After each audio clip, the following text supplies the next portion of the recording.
There was a preseason football game about 10, 15 years ago where Mike Tomlin became the new head coach of the Pittsburgh Steelers. And if I'm right, I think he's only like the third or fourth head coach in Steelers history.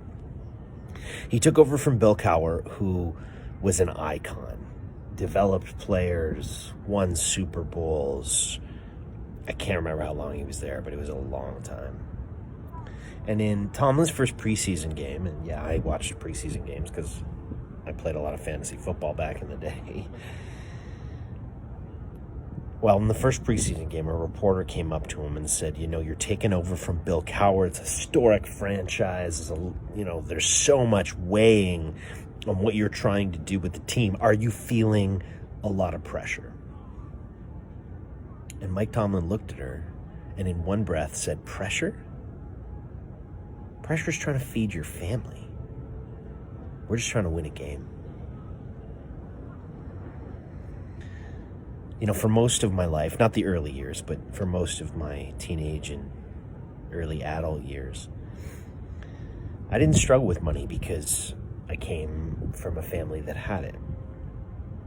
I didn't know what that kind of pressure was that Mike Tomlin talked about.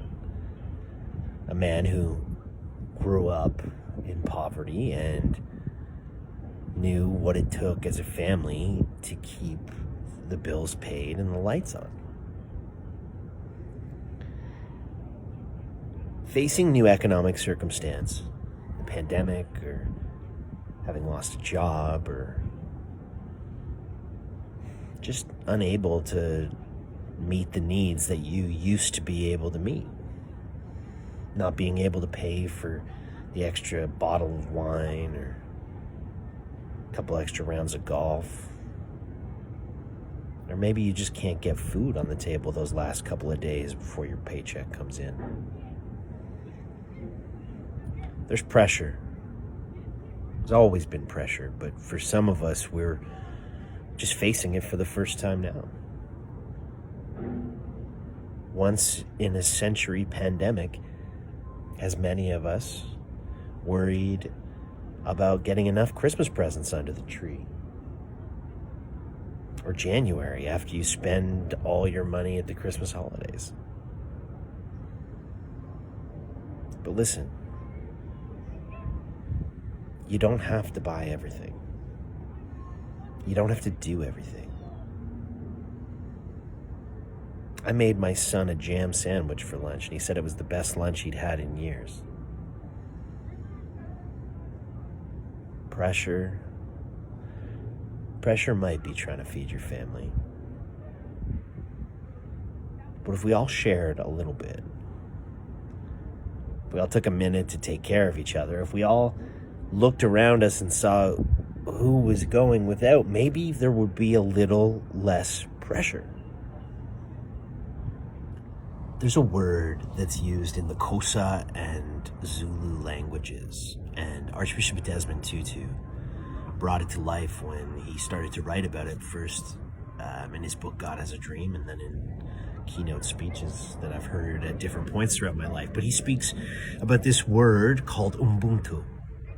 And Ubuntu does not have a direct translation into the English language. We don't have a word like this, because what it means is my humanity is bound up in yours.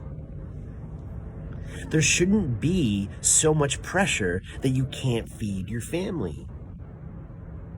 There is more than enough wealth, and more than enough food, and more than enough resources to feed this world 10 times over. The question really boils down to exactly what I try and teach my son. Are you willing to share what you have? Are you willing to look around at the resources you have and think about those who don't? Are you willing to break a piece of bread off the loaf at your table and not hand it down, but just share it around the table or wherever else you can give some away? And if you're going without,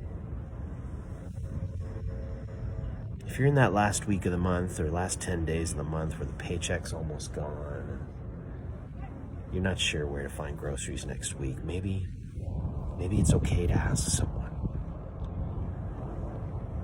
Because if our humanity is bound up in each other's, if Ubuntu is true, if this word that the English language has been unable to translate, live into, or embody,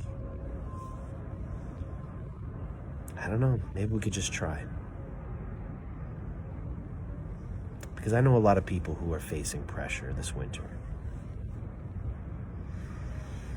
Let's make sure that there's food in the mouths of their families.